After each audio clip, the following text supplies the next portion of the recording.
వానపల్లి గ్రామం, గుండాల మండలం, యాదాద్రి భువనగిరి జిల్లా. ఓకే సార్, ఇప్పుడు జరుగుతున్న ఒక సవరణ మీద వారోత్సవాలు జరుగుతుంది. ఆ వారోత్సవాలు ఏ అభివృద్ధి కార్యక్రమాలు జరిగినాయి, ప్రజలకు ఏ విధంగా మీరు ముందుకు తీసుకెళ్తున్నారు సార్? ఇప్పుడు రైతులు చాలా ఉత్సాహంగానే ఉన్నారు. మహాలక్ష్మి స్కీము బ్రహ్మాండంగా ఉన్నది. ఈ ఉచిత బస్సు ప్రయాణం కూడా చాలా బాగున్నది. అది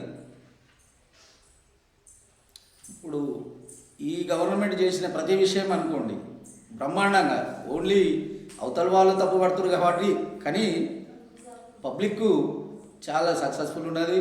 రైతులు వచ్చేసి గిట్టుబాటు ధర కాడిన అయితే బ్రహ్మాండంగా ఈరోజు ఒడ్లు కొంటే రేపు లేక ఎల్లుండి వారి అకౌంట్లలో డబ్బులు పడుతున్నాయి. చాలా హర్షం వ్యక్తం చేస్తుంది. ఓకే సార్, ఇప్పుడు రైతులకు మద్దతు ధర ఇస్తున్నారు సార్. ఇప్పుడు అన్ని రకాల ఓట్లకు బోనస్ ఇస్తున్నారా? ఏ రకం ఓట్లకు బోనస్ ఇస్తున్నారు సార్ మీ ప్రభుత్వం? గవర్నమెంట్ ఇప్పుడు బోనస్ వచ్చేసి ఓన్లీ సన్న ఓట్లకే ఇవ్వడం జరుగుతుంది, దొడ్డు ఓట్లకు ఇవ్వడం లేదు. ఇచ్చిన సన్న రకాలకు మాత్రం వెంబడే బోనస్ ఖాతాలలో వేస్తున్నారు. సార్, ఇప్పుడు గవర్నమెంట్ ప్రవేశపెట్టిన ప్రజా సంక్షేమ కార్యక్రమాలు, ఈ ప్రజా సంక్షేమ కార్యక్రమాలను ఎన్ని అమలైంది సార్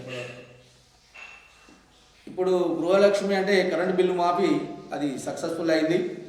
టోటల్గా ఉచిత బస్సు ప్రయాణము అది కూడా టోటల్గా అయింది. ఇప్పుడు రైతు రుణమాఫీ మ్యాక్సిమం 75-90% అది సక్సెస్ అయినట్టే అనుకోవాలి. ఓన్లీ 2 లక్షల మీద ఉన్న వారియే కాలేదు. నిన్న 4వ విడత ఈ రేషన్ కార్డు లేని వారికి కూడా, ఇంతకుముందు రేషన్ కార్డు ఉన్నవారికే మాఫీ చేయడం జరిగింది. అది మరి ఇప్పుడు రేషన్ కార్డు లేని వారికి కూడా మొన్న మాఫీ లిస్ట్ వచ్చింది. మొన్న ఇక 2 లక్షల మీద ఉన్నవారు 5వ దఫా మాఫీ చేస్తామని గవర్నమెంట్ అంటుంది. అలా జాప్యం ఏంటంటే ఈ ఎస్బీఐలోనే జాప్యం జరుగుతుంది. బ్యాంకు లావాదేవీలు సరిగా జరగక దాంట్లో ఎస్బీహెచ్ను ఎస్బీఐలో విలీనం చేసి అందులో అకౌంట్లు మార్చి వల్ల కొంత ఇబ్బంది అనేది ఉన్నది రైతులకు.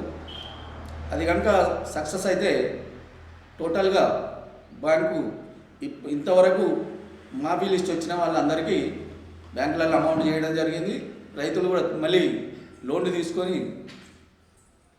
తీసుకున్నారు. సార్, మీరు ఈ గ్రామ అభివృద్ధికి ఏ మౌలిక వసతులు కల్పించడానికి మీరు గవర్నమెంట్ తరఫున మీరు విన్నవించుకోవడం చేస్తారు సార్? ఏంటంటే ఇప్పుడు డెవలప్మెంట్ వచ్చేసే వరకే సీసీ రోడ్లు కూడా మొన్న ఈ గవర్నమెంట్ వచ్చినాక ఫస్ట్ దఫా ఒక 5 లక్షల రూపాయలు వర్క్ చేయడం జరిగింది పొరిగిన మార్చి ముందు. మళ్ళీ 10 లక్షలు మొన్న ఎస్సీ కంపోనెంట్ కింద 5 లక్షలు. మా దగ్గర దేవాలయం ఆంజనేయ స్వామి దేవాలయం ఉన్నది. ఇంతకుముందు అక్కడికి సీసీ లేకుండే, ఇప్పుడు అది కూడా 5 లక్షలతోటి మొన్ననే ఎమ్మెల్యే గారు శాంక్షన్ ఇవ్వడం జరిగింది. ఇంకా ఎస్సీ కమ్యూనిటీ హాల్ ఇంతకుముందు మేము కాంగ్రెస్ గవర్నమెంట్ ఉన్నప్పుడు భిక్షమయ్య గారి నిధులతోటి కమ్యూనిటీ హాల్ ఎస్సీ కట్టడం జరిగింది.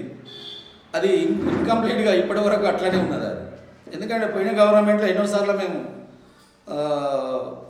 గ్రామ సభలలో చెప్పడం జరిగింది. ఎందుకంటే ఒక గవర్నమెంట్ ఉన్నప్పుడు దాంట్లో ఇచ్చిన స్కీము ఆ ఎస్సీలకు కమ్యూనిటీ హాల్ ఇచ్చిర్రు. ఆ రోజు దాన్ని కంప్లీట్ చేయండి అని చెప్పి ఎన్నిసార్లు చెప్పుకున్నా అది చేయడం జరగలేదు. ఇప్పుడు ఎంబడే ఏమన్నా ఎమ్మెల్యే గారికి చెప్పగానే 5 లక్షలు మంజూరు ఇవ్వడం జరిగింది.